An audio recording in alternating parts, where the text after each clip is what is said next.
Tomorrow, the only show on Indian television where you, the MSME, get center stage. This is ET, our special daily initiative to give MSMEs and entrepreneurs the opportunity to be front and center on every industry and area that matters to you. Tonight on the show, we have experts answering questions that you, the viewer, have sent to us. And later on Small Giants, we will be featuring Ethereal machines.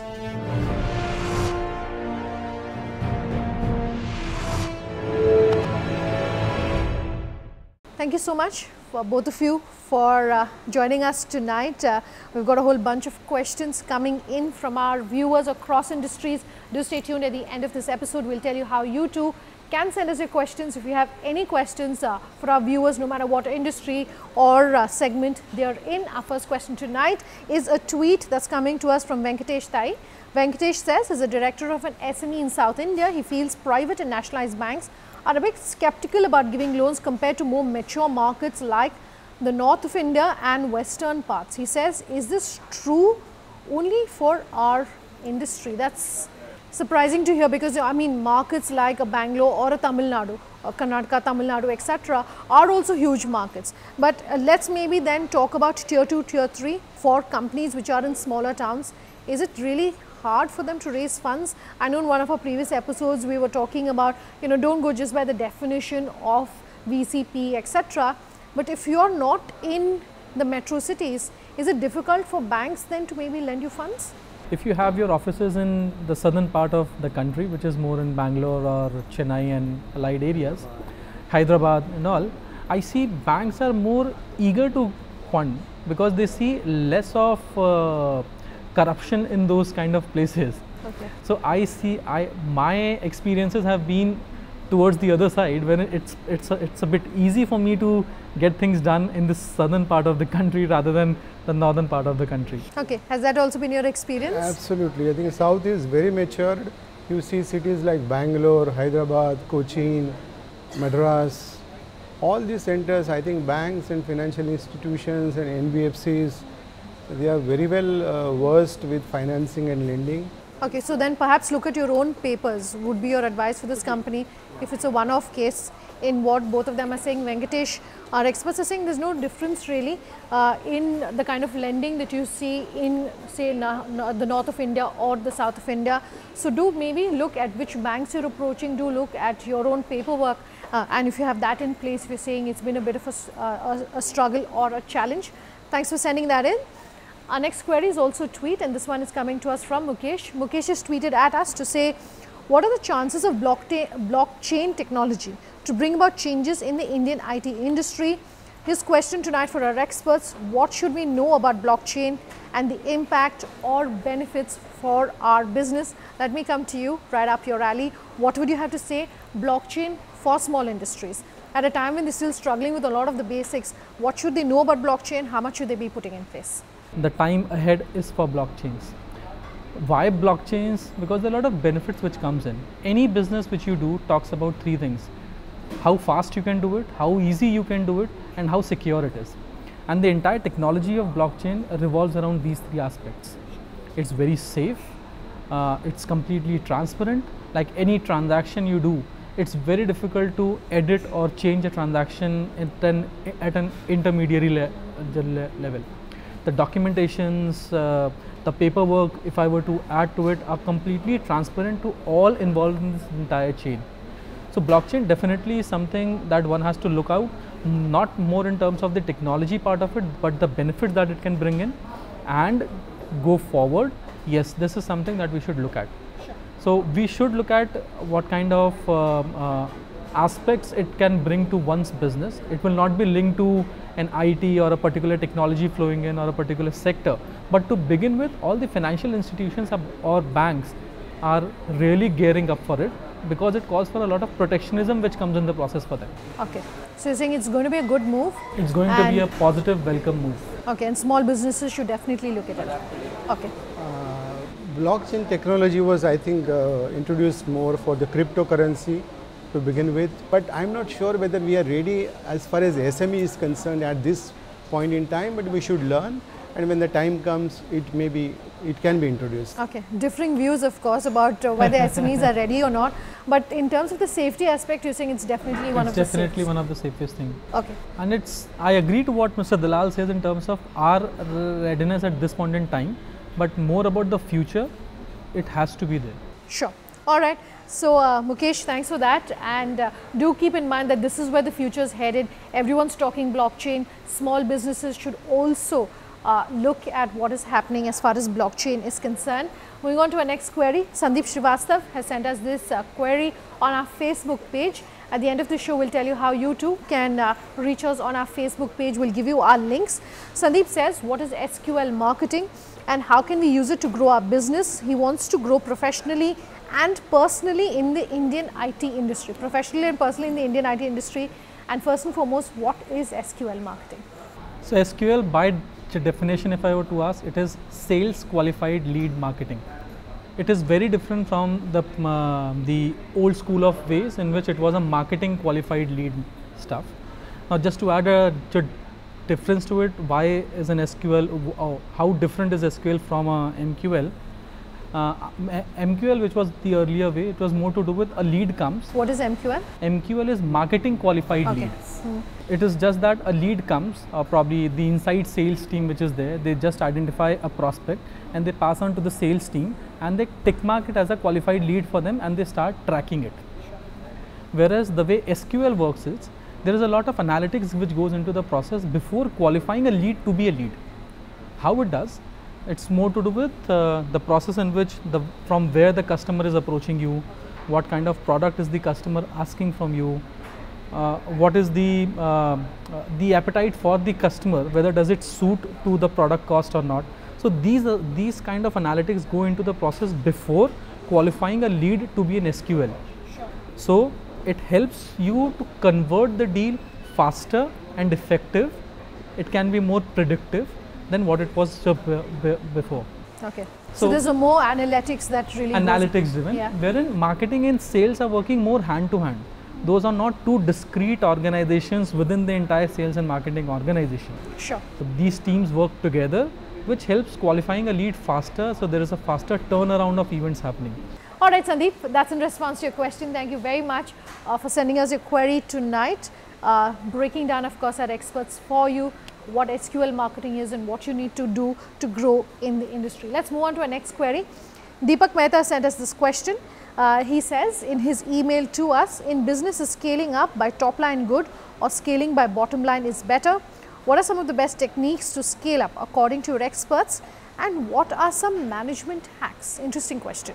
2 or 3 maybe management hacks you can give, and is top line or bottom line growth better, gentlemen? Top line scaling is where the organization is looking for expanding the top line, the sales, the turnover, and to achieve the optimum size, like to achieve to gain the benefits of scales of economy.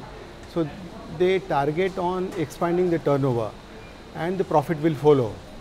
Whereas bottom line scaling is where the organization continuously looking at the bottom line, that is the profit. So there the growth may be slow. So these are two different approaches. One is very conscious of profits and therefore even if the growth is slow. In the other one, top line scaling, one looks at top line, expanding top line and profits will follow. These are the two different approaches. It depends on the organization which one likes to follow. Yeah. There is no right or wrong answer to this. It is typically to do with which kind of sector you are in and what is that the organization as a philosophy wants to do in the near future. If your economy in which you are operating is planned to grow with all the right survey reports, if you follow, is planned to grow in 10 to 15% range, you cannot plan a very disruptive high volume growth for you. At that point of time, to align with the market, you at least ensure that you clear or you align all your fixed costs in place so that you have a right structure in place which will take or scale it up as when the market opens up for you. On the other side, there are still the companies like, if you look at all the e-marketing that we are doing, all the Flipkarts and Snapdeals and all, they are not looking at the profits at this point of time. Their main focus is to capture the largest market share what they can, because once they do that, the profits will follow once they gain that market leadership. So there are different approaches which the companies are taking. There is nothing right or wrong. It's more to do with the philosophy and what the company wants to do in next 3 to 5 years. Okay. So Deepak, thank you very much for that question. And gentlemen, completely out of time on this episode of Leaders of Tomorrow. Appreciate both of you taking the time to come down tonight. Thank you. Thank you. Time for a break. On the other side, Ethereal Machines is our small giants tonight. Do stay tuned. We'll bring you up close and personal with the management.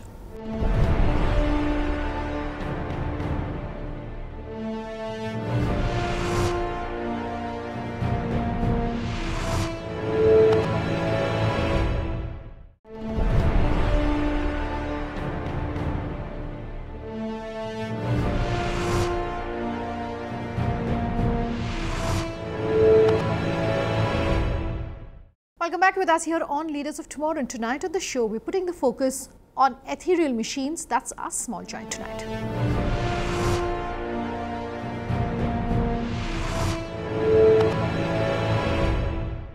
3D printing technology is definitely revolutionary, but it hasn't come close to even what its full potential is. And now we're talking about 5-axis 3D printing. What exactly that is about? Karishma Manjani is here to break that down for you with this very special conversation with this Bengaluru-based startup Ethereal Machines. Take a look.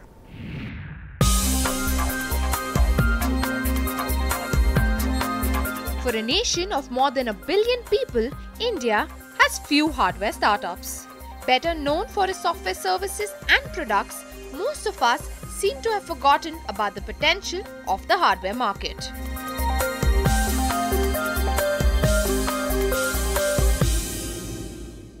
Hardware is where we are lacked. We are today importing tremendous hardware every year from all over the world. And small countries like Taiwan and many other countries have earned specialization through innovation. We must fill that gap, and this generation can do that. We will make, in Modi government, we have seen the growth of mobile industry in the country from 1 factory to now more than 50 factories in the country. This is how we are progressing. But still, I always feel that hardware is our one weak point where we must conquer, and this is the beginning for that.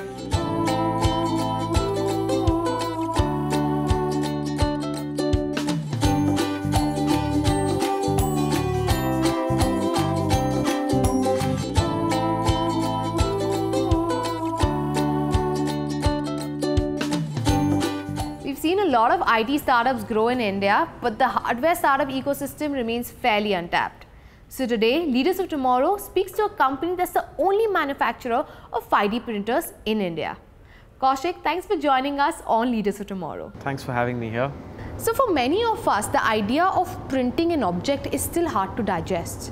So what has been the genesis of Ethereal Machines? So back in college, I started this with my classmate Naveen Jain back in 2014. Back in college, we used to make small robots, hovercrafts, drones and things like that.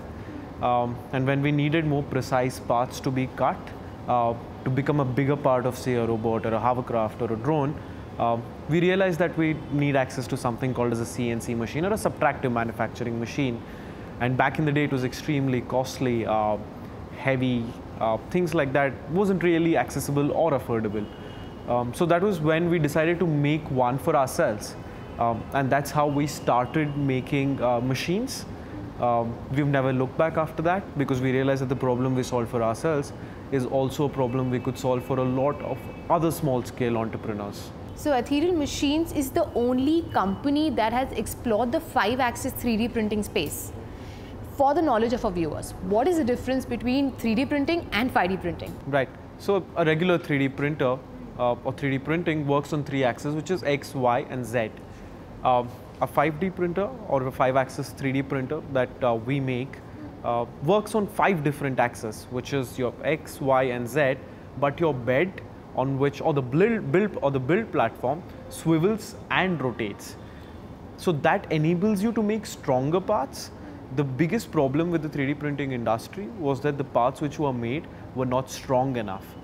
But making the machine work on 5 axes and building structures on 5 axes enables you to intermesh layers to provide strength. So where is this machine essentially used? Which industries are you targeting? We are now talking to people, and it's across different sectors, right? Because we are talking to people from aerospace, automobile, jewelry, the defense sector, the medical industry. And on the other end of spectrum, I have prototypers, makerspaces, fab labs, educational institutions. So it's across a wide range of industries where you will require some kind of prototyping or some kind of mass manufacturing where you could use these kind of machines. So it's not necessarily restricted to one particular vertical. So give us an example of any of these industries using a 5D printer in their day-to-day operations. Right, so if you were to look at the jewelry industry, right, so before you end up making your mold for your ring, you make a prototype out of it, or you use my machine to understand what the designer has in mind, and you make a cheaper version before you put it into mass production. Or if you're looking in the medical industry, you're looking at making stents, you're looking at making implants, you're looking at making guide wires, things like that. So Kaushik, you spoke about cheaper samples in the jewelry industry. You also spoke about how educational industry can use it. Right. But what's the cost of this 5D printer? Why would any of these industries adopt something like that? So if you're looking at any 5-axis technology, you will not get anything cheaper than 40 to 50 lakhs per machine. We've managed to put out a machine 1/3 the cost of that. And that's also a reason we have massive amount of traction.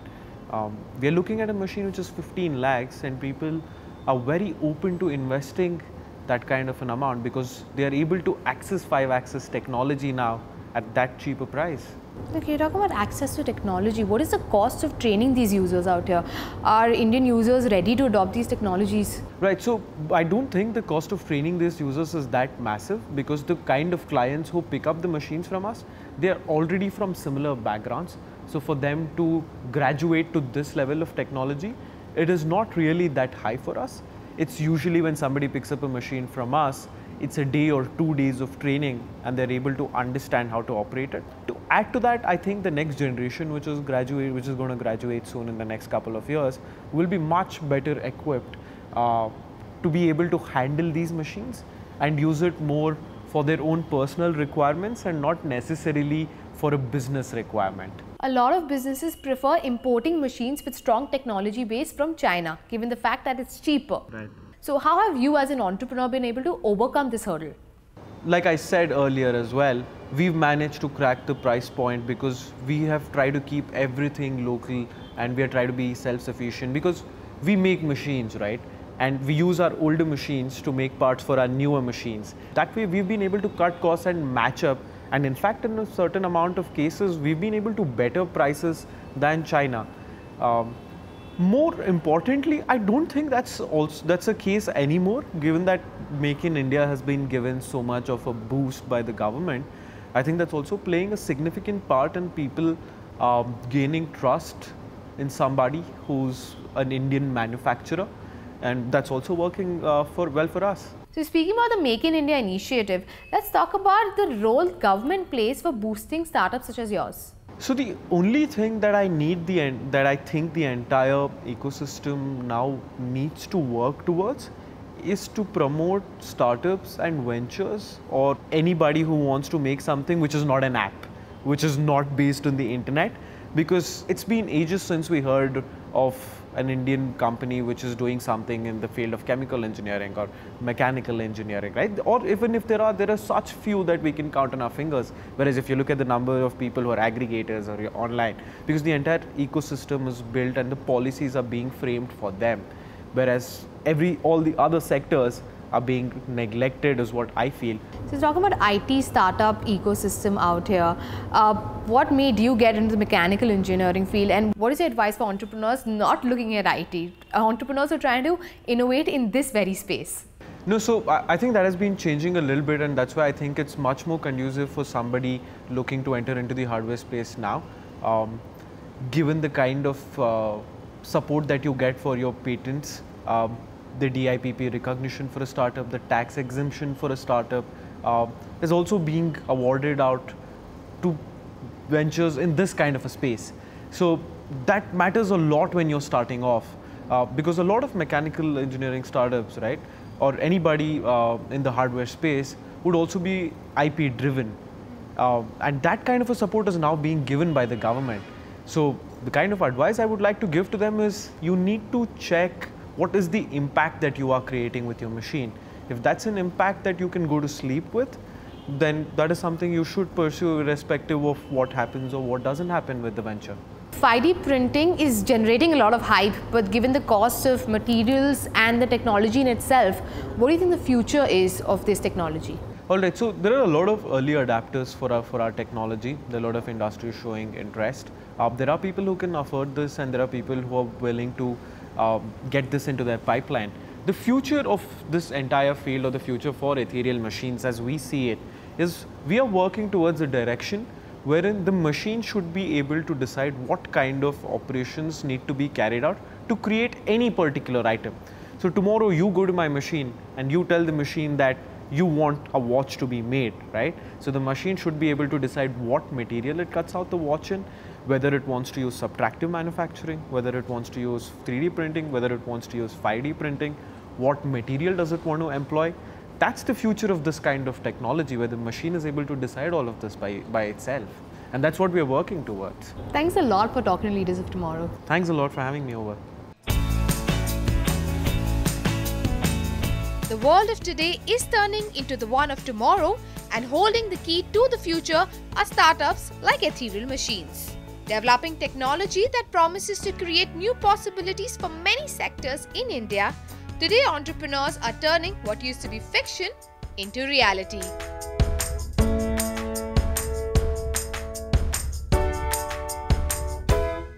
That's our show tonight. If you want to be featured here on the show like Ethereal Machines, or you have any questions for our experts, here's how you can get in touch. leadersoftomorrow@timesgroup.com is our email ID. You can tweet your questions to us. Sunanda_J is my personal Twitter handle, or LOT_ET now is our official Twitter handle. You can also leave your questions for us on our Facebook page, Leaders of Tomorrow on ET Now. Thanks very much for watching. Have a good night.